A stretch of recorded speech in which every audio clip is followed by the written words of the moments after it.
Welcome to Eastside Group's podcast, where each week Pastor Chad Mann and Emily Watson will chat about the need for discipleship, what it is, and how we as believers and as a church are working towards being disciples who make disciples. If you're new to our podcast, Eastside is a church who exists to transform Fort Smith and beyond. Our purpose here at Eastside is to gather, grow, and go.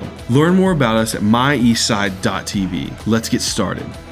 Hey guys, welcome back to Eastside Group's podcast. So good to be with you today, Chad. Good to see you. And we're so excited because Pastor Rick is in PR. the house. Look out. Yeah, man. And happy birthday. Yeah. Happy birthday. How old are you today? Well, according to you, 59. So thank you very much for that. But in all honesty, I am 54. Yes. 54. Forgive me for my slanderous That's ways. not even close to 59. No, it's not. It's not at all. But it really is. Yeah. It'll be here before you know it. Like next year's the one that I'm going to really struggle with. Yeah. You know, because it's The double nickel. Yeah, Yep. big 55. I think I'm going to struggle because I think that's when really certain discounts start coming in. That's Yeah. right. Well, you have a So- year to think about it and to prepare for it. thanks. So, for those of you who are just now listening, Pastor Rick is our lead pastor at Eastside. We're so grateful for your leadership here and to be Amen. under your Thank you. leadership, and so grateful for you to join us on our podcast today. And so, we've been talking about Eastside groups. Yeah, lots of groups, connect groups, And we're D talking groups. about the Big C church, the big, large group Big today, group, right? Right. Yeah. Big church. So, we've talked a lot about discipleship in the context of connect groups. We've talked about discipleship in the context of D groups. We've talked about growing spiritually through men's ministry, women's ministry. We had Pastor Mike here a while back and talk about what does it mean to mentor students in their faith, to reach students with the gospel. And so today we're in the middle of this pandemic. A lot of things have changed. We've done a lot of online viewing, people watching or tuning in to church from their home, midweek programs shutting down, and there's just a lot of things that have happened. And so I thought it'd be good today for us just to hear from you and just to have a discussion about, what do you think the future holds for not just Eastside, okay? I mean, we talk about Eastside, of course, but, what are you sensing or feeling about, what God's doing for the future of the church? Yeah, that is a great question, and I wish I had the answer. I mean, because I think that it probably depends a lot on where you're located, the situation that you find yourself in, what the church has been like in the past. I mean, so like, for example, we know that the church is moving to a digital age. Yeah. Unlike it's ever been before, right? And so I think we know that's going to happen, and it would make zero sense to try and fight that. You know, we need to embrace it and look at for Eastside and for here in Fort Smith, what does that mean for us moving forward? But I think when there are churches that were already established in the digital age, you know what I'm saying? Yeah. They were already ahead of it. So when a pandemic like this happens, it's really not much is changing for them because of their strong online presence. Right. So I think for us, we've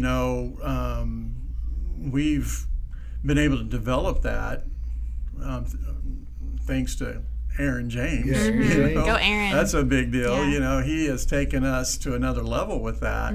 Was needed, and now beyond this, I think the digital online service is going to be extremely important for us. And so what does that mean? Do we need to repurpose, maybe staff? And does that mean then we need someone to oversee basically Digital ministry. Yeah. digital ministry? It's almost like, we've talked. I never thought I'd say that. I know, and it doesn't. You want to fight against that, right? Right. Because we know how important it is for gathering together and that physical presence. And honestly, I don't think a digital age of viewership or gathering, I guess is what I would say, will ever replace that. No, I don't. no. But it is, I think, where the church is headed. Yes. It is a piece. Another opportunity that we have to be in homes and in people's lives. And it reminds me of the book that we just finished as a staff, The Trellis and the Vine, where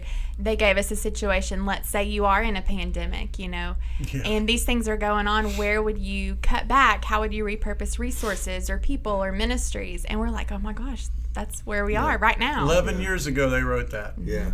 What if? Exactly. And I'm sure at the time, if we would have read it then, that's whatever. really ever going to happen. But, we've talked about, well, hey, planting churches or, things like that. And I'm like,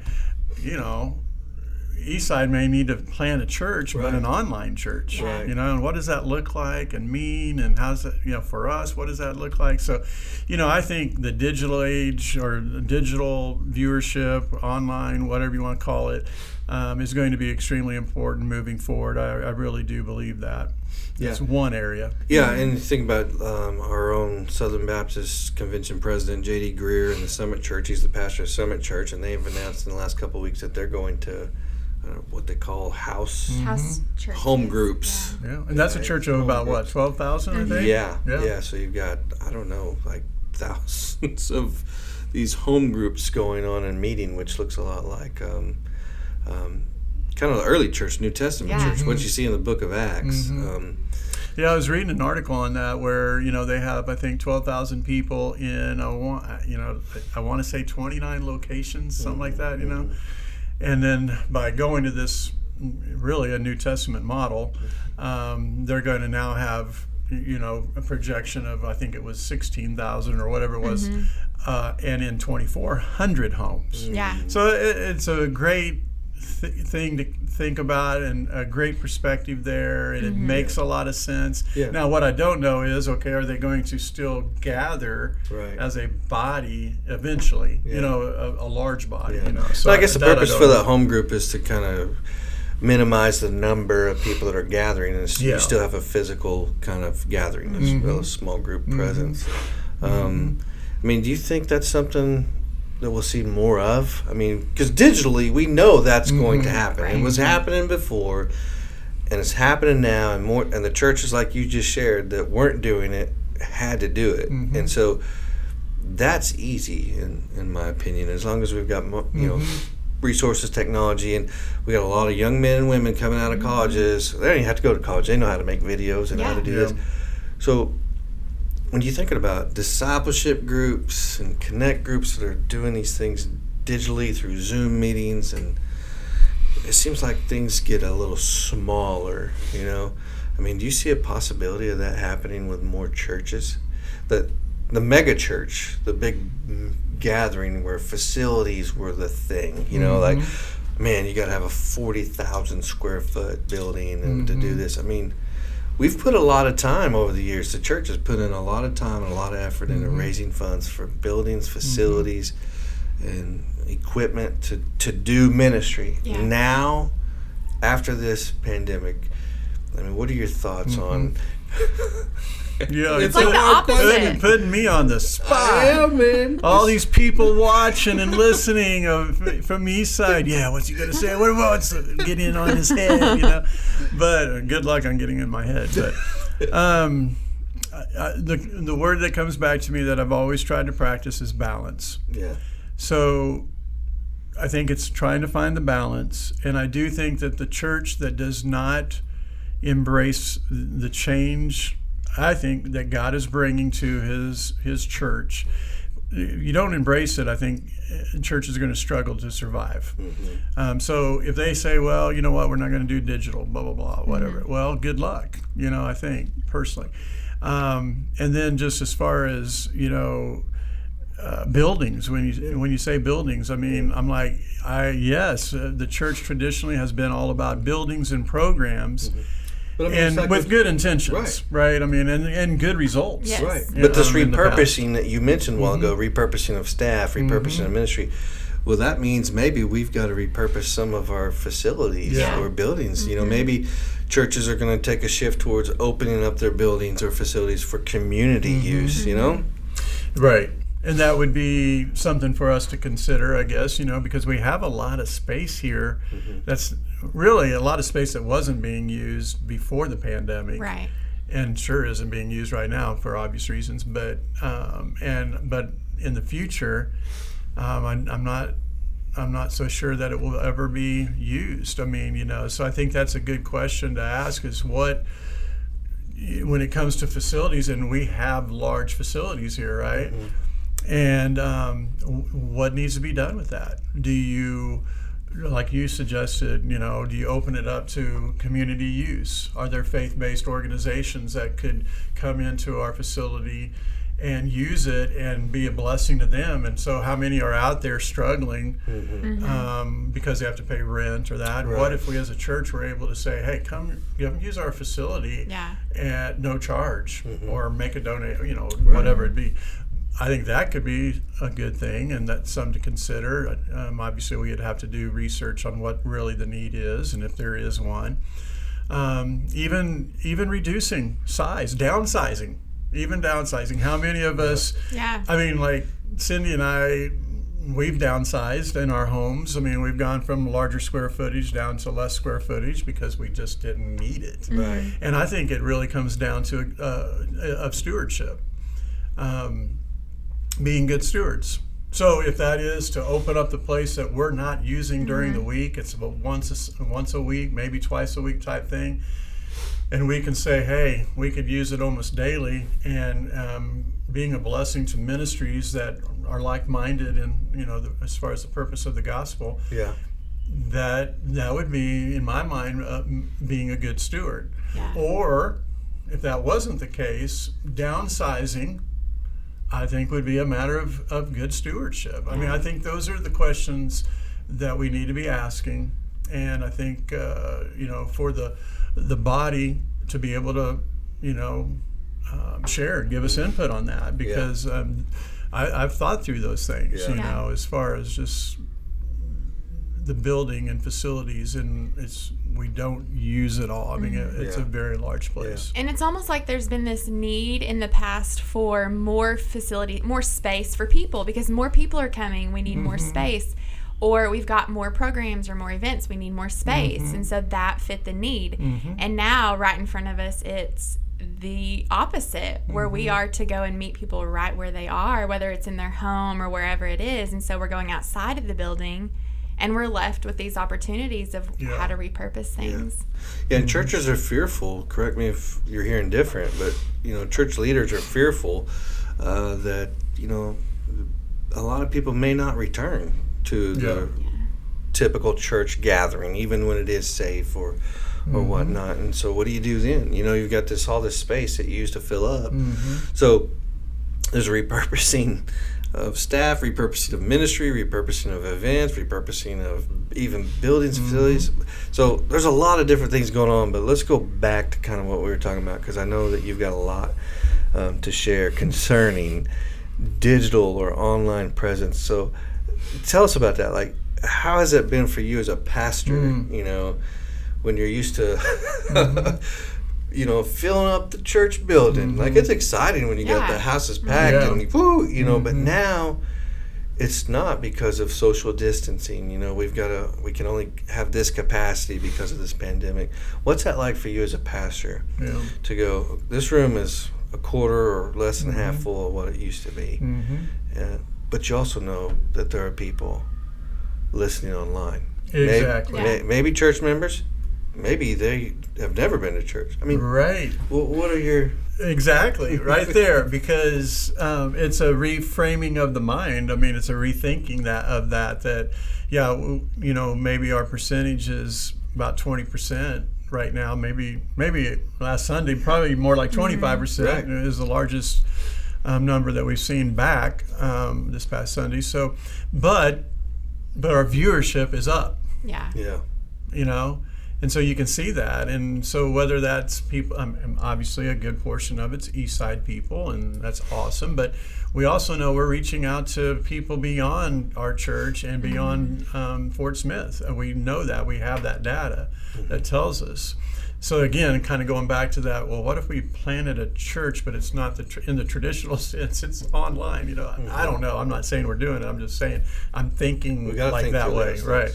But as far as a pastor and speaker and that whole thing, I think God has used this, and I don't think I'm speaking just for myself. I think it's probably across the board, almost like a humbling experience for pastors, you know? Because we can get into this. Hey, look at this! I'm teaching the mass. Oh, you know, and we've seen pastors fail because of that, of pride and the whole thing. And so I almost think God could be using it for, hey, humble you pastors, you know. Right. You think it's all about you. No. So for me, you know, speaking when it was an empty auditorium, and that was hard, you know. Man, was that hard. But I also knew people were watching. So I was, you know, again, trying to refocus on that. And then opening back up and having people, I mean, it's different. But I'm so thankful for the people that are there and for the people that are watching. And I'm just trying to think through that, you know, that we're reaching more people than what we did before. That's how I'm trying to think about that. Amen. You know, we're reaching more people than before. Yeah. So, but it is different, you know. Right. It is. You know, there's something about, like you said, the packed, you know, people and the energy and the, you know, the whole thing. And so, I mean, I know you well. Yeah. Right. Yeah. Unfortunately, right. Yeah. And we did student ministry for years together, and you were doing student ministry. I mean, come on. You remember being a youth pastor, like the more teenagers, and we fill up rooms. And so I remember you and I doing events with hundreds of teenagers, and we would just like, yes, this is amazing. Yeah, right. Wow, you know, like high-fiving and everything.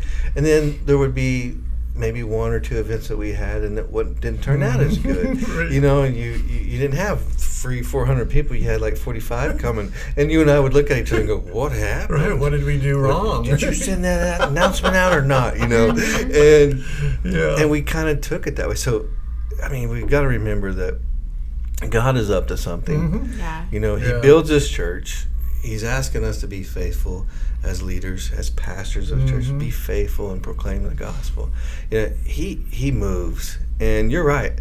There's more people hearing the gospel, I believe, than there has been in a concentrated season. You know, I mean, it's just being pushed out there through digital presence.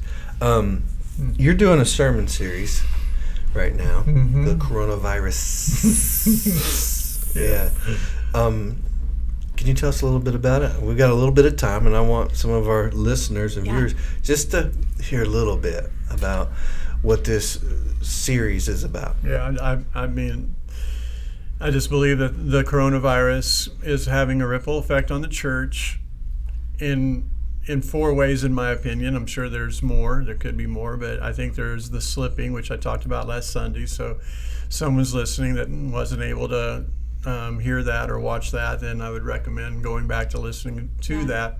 But just about, hey, you know, people are officially out of the habit of attending a church in a building, and based on the statistics, people are now out of the habit of attending worship inside of their home. So because there was this spike, and then it has dropped down. Now summer and vacations always play in a part of that, but there has been a decline in that. So I think we have to be careful as Christ followers that we don't slip away and become complacent, apathetic, because again, the church isn't buildings, right? It's people, and it's about making disciples and stuff. So we got to be careful that we don't slip away from the purpose of the church and also the fellowship of the church, you know, and connecting of believers and all. So, and then this week I'll be talking about the sifting that I think is taking place, and I think it will be different than what people are expecting that one to be, you know? Because I bet if I asked you guys, well, let me ask you, when you hear, because I don't think you know what direction I'm going with this. So I'm not, now I don't know. but before. Like the sifting. The sifting, what do you think has to do with? Who's for real and who's not? Right. That's what I would think. Genuine. The genuine and the ingenuine. Yeah. The cultural Christians. The fruitful and the unfruitful. Versus the committed. Yeah. Right. Is that not it? Are we on point? You're going to find out on Sunday. Oh, my God. Yeah, you're going to find out Sunday. So the sifting will take place this week. I don't want to give it away, so we'll just have to wait. Sifting of staff. Yes, right here on this podcast, I want to announce the sifting. The apprentice. You're fired. Yeah, really. And then, the next week will be the staying. And that really has to do with perseverance and faithfulness and things like that. And then there's the shifting. And the shifting has to do with the institution of the church, and ministry. And what does that look like? And what does it look like for Eastside? Because I don't know how the church can't be different from this. I mean, so as you know, we're looking at just really everything is out on the table, right? And as I said this past Sunday, less is more. Less is more. Less is more. I mean, drill it into our heads, that the less we do, the more effective we will be. And that goes against how the traditional church, I lived in it. I know what I'm talking about. You knew the menu. That's right. You give the menu and you've got this buffet and you're not, and what do you think of buffets? It's average, Now, sometimes it can, buffets can blow your expectations, but typically it's average. And so they're not really good at anything because they have so much they've had to create and develop. Yeah. And I think the same is true, but we've been taught more is more. The more we do, the more effective we will be. Right. No, I don't believe that. I think the less we do, the more effective we will be. Simple is best. Yeah. And so we're working through that. Yeah. What does that mean? What does it look like for Eastside? Like you said, repurposing of ministry and the repurposing of facilities, all these things that we're talking about, we're praying about, and just trying to discern God's will. Yeah. That's what sifting is about. Right. Yeah. Sifting out what the important things true. Are, the essentials versus non-essentials in our lives and in the church. Is that very true? Is that it? Did she nail it? Well, no, that's in the shifting. Okay. Thankfully, though, the vision that we have for Eastside to transform Fort Smith and beyond isn't limited by these things that we're talking about repurposing. There's just so much opportunity there. And Gather, Grow, Go may look a little bit different, but the message is still the same. Our mission, the mission of the church is still the same and will not change. Right. I think the Gather portion of our mission is fairly simple. Whether it's in person or online, I do believe you can gather as the body of Christ to worship, and that's what that is all about. That time that we set aside to worship together. The grow portion, to me, is a little bit more challenging. What is that? Can you grow without physical contact? And I don't mean I'm talking about physical presence. I guess. Can you effectively grow? Yeah. I wrestle with that one. But connect groups and D groups, that's being developed, but connect groups. And when connect groups and D groups can begin to focus more or with more intentionality on reaching their neighborhoods and their coworkers with the gospel, whether it's personal one-on-one evangelism or these D or connect groups working together to serve the community, adopting a ministry or a neighborhood, just really putting more feet on the ground like they never had before, And then I agree. Simplifying things help us to give more focus and intentionality to those things. We got to wrap up, but I want to ask you a question. We didn't send you this question. You didn't send me any questions. Oh, I didn't? We're doing this cold turkey. Oh, okay. Okay. Well, here comes the question. No. What has encouraged you through this season the most? When you look at the people in the church, how have the people or how they've responded or walked through this? That's a good question. What's been done to encourage you, I guess, or what have you seen in the people that have encouraged you? I'll go back to what I said on Sunday because I actually referenced that, if you were listening, but obviously you weren't listening, so that's why you asked me the question. No, I'm kidding.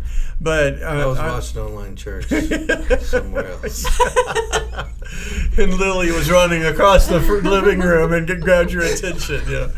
But so I'm just encouraged because I do. Your daughter was baptized, Sunday, and Jerry McGarren was to be, but unfortunately wasn't able to take place, but will be. Right. I'm encouraged by that. I'm encouraged to hear of connect groups that are continuing to meet digitally. I'm encouraged to hear of a connect group that, well, we've got to see each other, so they had a fellowship at a place that big enough to where they could kind of adhere to the physical distancing and doing what you have to do, but their desire to, and that was an older connect group, and so that's encouraging to hear those things. It's encouraging. I know D groups are meeting and whether in person or in a parking lot or socially distanced. Thinking creatively. So I'm encouraged with that. I'm encouraged with our giving. That I know that there's a lot of churches struggling, with their giving, and like I said Sunday, they have enormous amount of debt, and because of the unstable giving, just how that debt can crush a church and a budget. And so I'm so encouraged that although we are behind in giving, but our expenses have been way down too, so it's helped offset that. And although we are behind in giving, we're not that much behind. When you consider it, it really is amazing when you just encouraged by God's people and their faithfulness and generosity in that area, and that in this time next week, this time next week, we will be debt-free. Yeah, Amen. That's amazing. We will be debt-free. I am that confident of it. In fact, I just absolutely, 100%, we're going to be we're going to be debt-free. So I'm encouraged with that, encouraged with, our deacons, and how they're ministering to homebounds and to widows and widowers, and just reaching out and doing ministry and getting food for them and taking care of lawns. In fact, Sunday someone said, hey, send me a message. Can you get somebody to come over and weed eat? Because I've had a warning from the city, because they just hadn't been able to get that done. Right. And before I was able to even respond, there were 2 people already that responded and took care of it. So I'm encouraged with our deacons and their ministry continuing to happen here. I'm encouraged with our food pantry that people are still being fed, and that is still taking place. Needs are being met. Single moms that you're doing for this on August 8th, and the need there, and being able to help meet a need with single moms. So faithfulness. I'm greatly encouraged with that. Faithfulness of the church. Man, God's still moving. It's and His people are still obeying. It's awesome to see. It's almost like they don't need us. They don't need us. You guys work yourself out of a job. I've always said, work yourself out of a job. Oh, but I hope that they need us. But no, that's just how I look at it. Is it just an amazing, the amazing body of Eastside, and not just Eastside. There's God's doing great things through a lot of local churches. Amen. Amen. Well, we're always thankful for you, and we're encouraged by your enthusiasm and your passion. As you sit here and talk about these things, I know it's got to be hard. There's been times where like, oh my gosh, what are we going to do? Right. But as you talked about the faithfulness of God's people, it all goes back to why are they faithful? Because of God's faithfulness. And you preach that, and you teach that, and we're a better church because of it. Thank you. When we hear that message, we're reminded of it, and there's been no quit that I've seen in the people here. And so thanks for your leadership. Thanks. And thanks for being here today with us. Oh, I've had fun. This is awesome. We'll do it again. It went so fast. Yeah. It did go fast. Yeah. We'll have a part 2. We're gonna have We'll do part 2 with it. We will. So awesome. With that said, thanks for joining us, PR. And Emily, as always. That's good. Appreciate you. Yeah. Make disciples. Make disciples. Make disciples. Thanks for tuning in to Eastside Group's podcast. Be sure to like, subscribe, and share our podcast on Facebook, YouTube, Spotify, and Apple Podcasts. We'll see you in the next one.